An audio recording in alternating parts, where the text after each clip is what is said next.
नमस्कार प्यारे बच्चों। अब आप इस विषय के वीडियोस एक साथ भी देख सकते हैं। इसके लिए वीडियो के नीचे मेरी चैनल का नाम है, तो चैनल में जाके प्लेलिस्ट में जाइए तो इस विषय के वीडियोस एक साथ देख सकेंगे। तो बच्चों, आज के वीडियो में हम सीखेंगे हिंदी कक्षा 9 का काव्य नंबर 17। काव्य का नाम है तुलसी के पद और कवि का नाम है तुलसीदास। तो तुलसीदास जी ने पद लिखे हैं और इसके अलावा तुलसीदास ने दोहे भी लिखे हैं और उसके अलावा तुलसीदास ने धर्म ग्रंथ भी लिखा है रामचरित मानस। उसकी कई सारी रचनाएं जो प्रचलित है, जैसे विनय पत्रिका, कवितावली, गीतावली, जानकी मंगल, पार्वती मंगल, बेरवे रामायण, पर सबसे प्रख्यात है रामचरित मानस। तो तुलसी के इस पद में 2 पद दिए गए हैं और दोनों पदों में तुलसीदास ने अपने मन की भावना व्यक्त की है। पहले पद में तुलसीदास जी कह रहे हैं कि मैं आपके चरणों को छोड़कर कहाँ जाऊं। संसार में एक आप ही पतित पावन है। पतित पावन यानी जो पतित है उसको पावन बनाने वाले। आप ही दीन बंधु है। दीन यानी गरीबों के मित्र।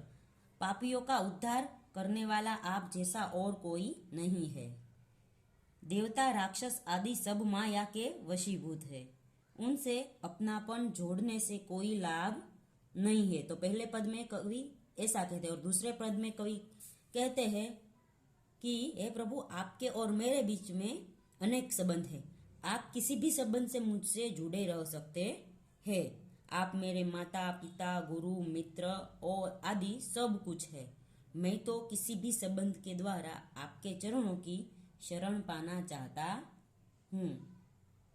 तो दोनों पदों में तुलसीदास जी प्रभु से प्रार्थना करते हैं। पहले में कहते हैं कि मैं आपके चरण छोड़कर कहाँ जाऊं, आप ही मेरे सब कुछ है। और दूसरे में भी आपके साथ जो भी अच्छा रिश्ता बने वो बनाकर मैं आपकी पूजा करना चाहता हूं। तो कहाँ जाऊं, कहाँ जति चरण तुम्हारे। जति यानी छोड़कर, जाऊं कहा मैं तुम्हारे चरण छोड़कर। तुलसीदास जी श्री राम जी को कहते हैं कि मैं तुम्हारे चरण छोड़कर जाऊं कहा। काको नाम पतित पावन जग, यानी संसार में पतित पावन नाम और किसका है? आपका ही सबसे प्यारा नाम है। के ही अति दीन प्यारे, और दीन दुखियों के प्यारे प्रभु कौन है? तो आप। कोने देव बराई बिरद हित हठी हठी अधम उतारे। और आगे कहते हैं कि आपके सिवा अन्य किस देव में ने हठ करके दुष्टों का उद्धार किया है। हठी हठी यानी हठ करके अधम उधारे, यानी दुष्टों का उद्धार किया है। आपके जैसा कोई देव नहीं जिसने उद्धार किया है, जिसने धरती पे से राक्षसों को मिटाया है।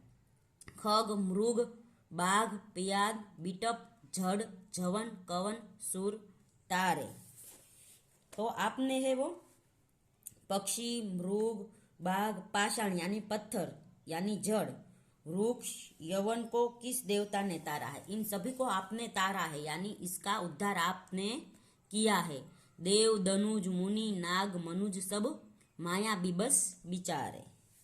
और इसके अलावा देवता, राक्षस, मुनि, नाग, मनुष्य ये सब माया के वशीभूत है।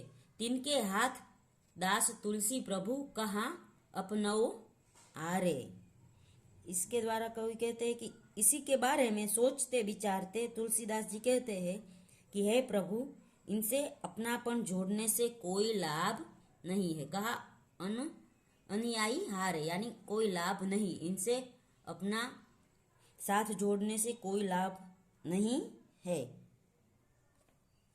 और दूसरा है तू दयालु दीन है, तू दानी ही तू हा भिखारी। कवि कहते हैं कि हे प्रभु, आप दयालु है तो मैं दीन यानी दया पात्र हूं।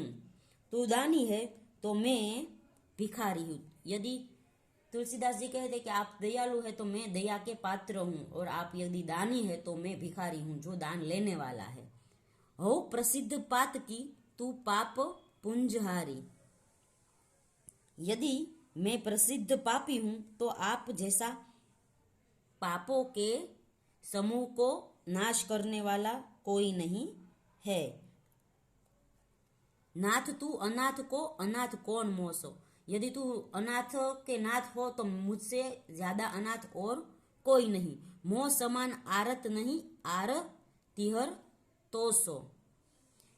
यानी मेरे जैसा कोई दुखी नहीं है। यदि तुम दुख दूर करने वाले हो तो मेरे जैसा कोई दुखी नहीं है। ब्रह्म तू हो जीव में, यानी अगर तुम ब्रह्म हो तो जीव मैं हूं। तू ठाकुर यानी आप स्वामी है। हो चेरो तो मैं तुम्हारा दास हूं। तात मात गुरु सखा तू सब बधी ही तू मोरो। और मेरे आप तात हो, तात यानी पिता हो, मात यानी माता, गुरु और मित्र सब मेरे आप ही हो। तो ही मोही नाते अनेक। आपका और मेरा नाता बहुत अनेक है, यानी कई सारे हैं। मानिए जो भाव है, आपको जो भी नाता अच्छा लगता है वो मेरे साथ रखे। नाता यानी संबंध, आपको जो भी संबंध मेरे साथ अच्छा लगे वो आप रख सकते हैं। ज्यो त्यो तुलसी कृपालु चरण शरण पावे। इनमें से जो रिश्ता आपको पसंद है वह रिश्ता आप मुझसे बांध सकते हैं। और अंत में कहते हैं कि हे कृपालु, मैं किस तरह आपके चरणों की शरण पाना चाहता हूँ। आप जो भी संबंध बांधे उस संबंध द्वारा मैं आपके चरणों की शरण पाना चाहता हूँ। तो दोनों पदों में तुलसीदास ने राम के प्रति अपनी भक्ति का निदर्शन किया है। तो बच्चों, यह काव्य खत्म होता है। अगले वीडियो में हम इस काव्य का स्वाध्याय सीखेंगे।